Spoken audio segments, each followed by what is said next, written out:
I had a conversation the other day that reminded me of a challenge a great group of friends did a few years back.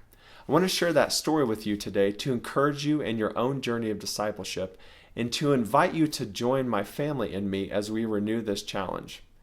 Before we begin, I want to share a couple of things that are important to remember anytime we set about this journey of intentional growth in disciples as Jesus Christ. First, Jesus' ministry emerged from an overall lifestyle.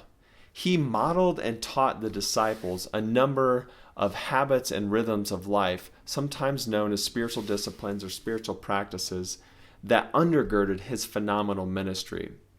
So as we go about these intentional efforts, we're not just making things up. We're actually following in a legacy of discipleship that began in Jesus' own life and ministry and that has continued throughout subsequent generations. Second, I want to clarify the difference between the means and the end.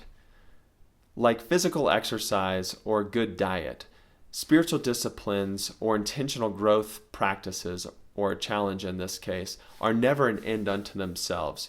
They're simply means by which we align ourselves and cooperate with God's ongoing work both in us and through us in the lives of others. They constitute the training that Paul speaks of in his letter to Timothy. They're the means by which we sow to the Spirit, as Paul encourages the believers in the Galatian church. And they make up the lifestyle habits and rhythms for those who have accepted Jesus' invitation to follow. Having said that, here's what we did back then, and here's what I'm inviting you to try in the coming weeks. First, memorize 1 Corinthians chapter 13, verses 4 through the beginning of verse 8.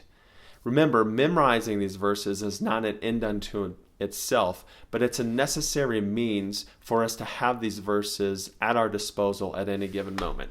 So here goes. Love is patient and kind. Love does not envy or boast. It is not arrogant or rude. It does not insist on its own way. It is not irritable or resentful. It does not rejoice with wrongdoing, but rejoices with the truth. Love bears all things, believes all things, hopes all things, endures all things. Love never fails. So there you have it. Not too complicated. But again, as we have those verses memorized, they're available for recall at any given moment in the course of our everyday lives.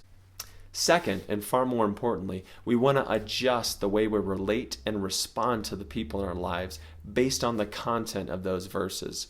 We want to choose not to insist on our own way. We're going to choose to be patient. We choose to be kind. We're going to choose to bear with others' weaknesses and deficiencies. Third, and finally, I want to challenge you to find at least 2 other people to join you in this challenge. Make this challenge part of your ongoing conversation.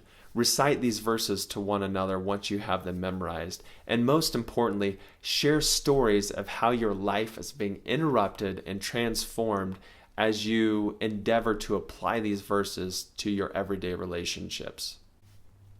I still remember some of the gritty and life-impacting stories from the first time we did these challenges. Husbands and wives averting conflict because of a renewed decision to be patient and kind. Families enjoying more time with one another because of the intentional decisions not to have their own ways. Work relationships going smoother and easier because of the willingness and the intentional decision to bear with someone else's deficiencies. And remember, as with all of our habits and the things we work hard at, we'll gradually become the kind of people for whom this becomes more and more natural. God will meet us along the way and transform us into the kinds of sons and daughters that He created us to be. Finally, let me pray a blessing over you as we set out, and I'll let you go so you can get to work learning 1 Corinthians 13, 4 through 8. Father, thank you for the time to be together today. I ask your blessing on us as we apply ourselves to become more and more like Jesus. Help us not just to be busy working, but help us to align ourselves with what you're doing in us and meet us along the way. Transform us that we would become more and more a people who love others as you would have us love them.